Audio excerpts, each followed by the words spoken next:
अस्सलाम वालेकुम viewers, welcome back to my YouTube channel. Viewers, आज की इस वीडियो में मैं आपके लिए एक बहुत बड़ी खुशखबरी लेकर हाजिर हुआ।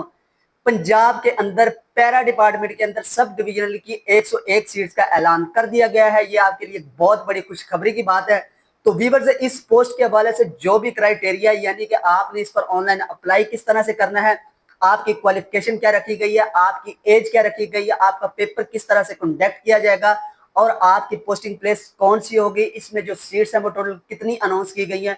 तो वीवर, ये जितने भी सवालात हैं इंशाल्लाह आज की इस वीडियो में कंप्लीट हो जाएंगे और उम्मीद करता हूं कि ये वीडियो देखने के बाद आप इन पोस्ट के हवाले से जो भी सवालात हैं वो भी हल हो जाएंगे। तो इस वीडियो को एंड तक लाजमी देखिएगा। और वो स्टूडेंट जो हमारे चैनल पर न्यू हैं और अभी तक उन्होंने हमारे चैनल को सब्सक्राइब नहीं किया, तो काइंडली हमारे चैनल को सब्सक्राइब करें और इस वीडियो को लाइक करें और अपने फ्रेंड्स के साथ शेयर लाजमी करें। तो चलो वीवर, स्टार्ट करते हैं बगैर किसी टाइम वीवर। सबसे पहले हम बात करते हैं कि पैरा डिपार्टमेंट है क्या और इसके अंदर जो एसडीओ की पोस्ट अनाउंस की गई हैं उनकी जिम्मेदारियां क्या होंगी। वीवर, पैरा डिपार्टमेंट पंजाब के अंदर एक ऐसा डिपार्टमेंट है जो गवर्नमेंट के बनाए हुए कवानीन को लागू करता है, यानी कि वो कवानीन इसके जमरे में आते हैं जो लोग जखीरा अंदोजी करते हैं उनके खिलाफ एक्शन लेना, और इसके अलावा जो गैर कानूनी तजावजात बनाते हैं, ऐसी बिल्डिंग बना लेते हैं जो कानून के जमरे में नहीं आती, उनके खिलाफ एक्शन लेना। इसके अलावा जो लोगों की जमीनों पर कब्जा कर लेते हैं, नाजायज कब्जे कर लेते हैं, उनको जो है ना वो कानून के कटहरे में हाजिर करना, ये इसकी जिम्मेदारी होती है। इसके अलावा मार्केट्स के अंदर एक फील्ड वर्क के तहत काम करना, यानी मार्केट्स के अंदर जो भी चीजें सेल होती हैं उनकी कीमत का जो गवर्नमेंट की तरफ से ऐलान किया जाता है, अगर कोई शख्स उन कीमत के अलावा अपनी कीमत को लागू करता है, चीजों को मजीद एक्स्ट्रा पैसों के साथ सेल करता है, तो उसके खिलाफ एक्शन लेना इस डिपार्टमेंट की जिम्मेदारी होती है। तो इसके लिए ये सीट्स अनाउंस की गई हैं। जो सीट्स है वो एसडीओ की सीट्स है।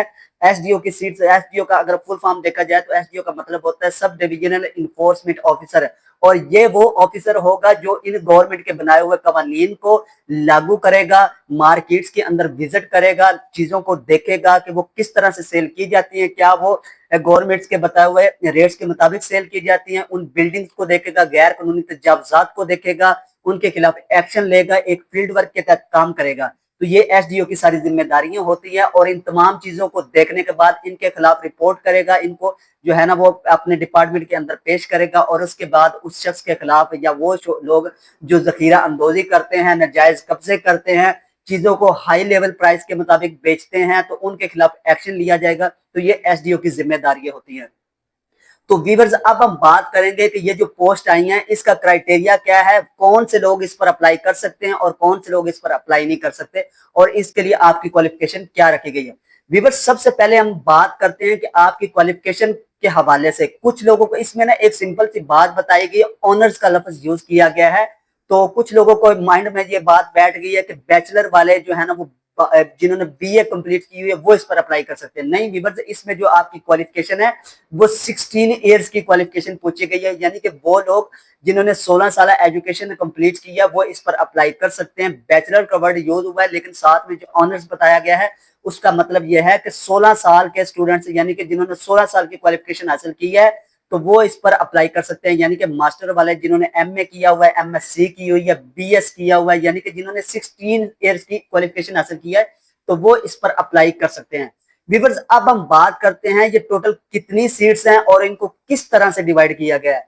तो ये 101 सीट्स हैं टोटल, और इसमें जो ओपन मेरिट सीट्स रखी गई हैं वो 78 रखी गई हैं। इसमें जो 3 सीट्स हैं वो जो मजदूर अफराद हैं उनके लिए रखी गई है। इसके अलावा जो 5 सीट्स हैं वो खवातीन के सॉरी मिनोरिटी कोटा के लिए रखी गई है, और 15 सीटें जो हैं वो खवातीन के लिए रखी गई हैं।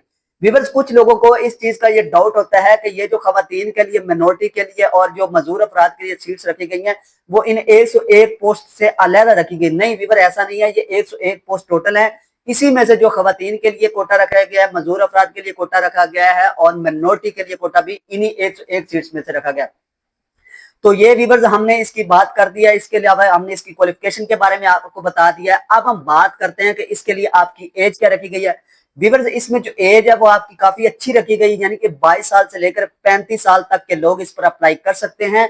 और इसके लिए जो एक लाजमी शर्त रखी गई है, इसमें जो एज 35 से ज्यादा किसी किस्म की एज की जो है ना वो आपको रिलैक्सेशन नहीं दी जाएगी।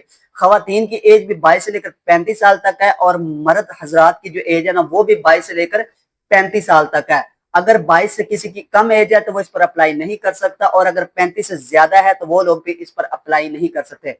अब हम बात करते हैं वीवर कि आपने इस पर अप्लाई किस तरह से करना है, और फिर हम बात करेंगे कि आपकी पोस्टिंग प्लेस कौन सी होगी। वीवर सबसे पहले हम बात करते हैं कि इस पर अप्लाई करने का जो क्राइटेरिया है, ये एडवर्टाइजमेंट जो है वो पीपीएससी की ऑफिशियल वेबसाइट पर शाया कर दी गई है। एडवर्टाइजमेंट नंबर 33 है। आपने एडवर्टाइजमेंट नंबर 33 पर विजिट करना है पीपीएससी की ऑफिशियल वेबसाइट पर, और वहां पर इस पोस्ट को सिलेक्ट करना है। पैरा डिपार्टमेंट के जो अंदर एसडीओ की सीट्स अनाउंस की गई हैं। सिलेक्ट करने के बाद आपने अपने फॉर्म को फिल करना है। फिल करने के बाद आपका अपना डोमिसाइल जो ना वो इंटर करना है। आपका सीएनएससी पूछा जाएगा। कुछ लोगों को इसके बारे में ये जो ना गलतफहमी होती है कि इसमें डोमिसाइल की जरूरत नहीं होती, लेकिन पीपीएससी के जरिए जितनी भी सीट्स अनाउंस की जाती हैं उसके लिए जो डोमिसाइल होता है वो लाजमी होता है। और पंजाब के किसी भी जिले से जो आपका पंजाब के किसी भी एरिया से तल्लक हो तो आप इस पर अप्लाई कर सकते हैं। पूरे पंजाब के लिए सीट्स अनाउंस की गई हैं। तो अप्लाई करने के बाद इनकी कुछ बैंक फीस होती है, 500 से लेकर 600 तक हो सकती है। तो ये फीस पे करने के बाद आपने डाउनलोड स्लिप जो है ना उसको कर लेना है, स्लिप को डाउनलोड कर लेना है, और आपका जो है अप्लाई हो जाएगा।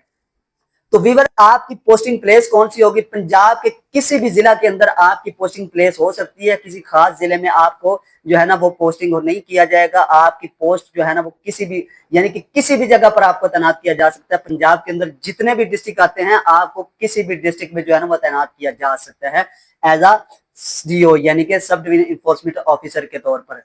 तो अब हम बात करते हैं वीवर इसका जो पेपर है इसका क्या क्राइटेरिया है और ये किस तरह से लिया जाएगा। वीवर इसका जो पेपर है वो टोटल जो है ना वो 90 मिनट्स का होगा।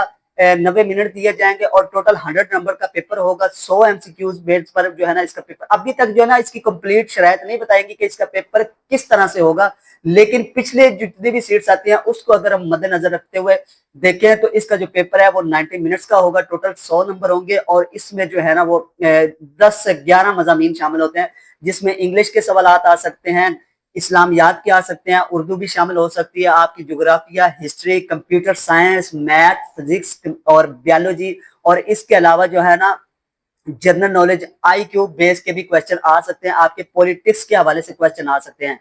तो वीवर इसका जो पेपर है इस तरह से लिया जाएगा और ये जितनी भी बातें आज हमने इस वीडियो में कंप्लीट कर दी हैं।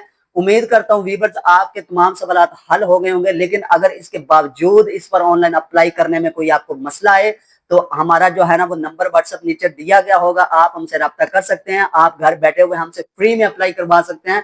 जस्ट एक बैंक फीस आपको पे करनी पड़ेगी।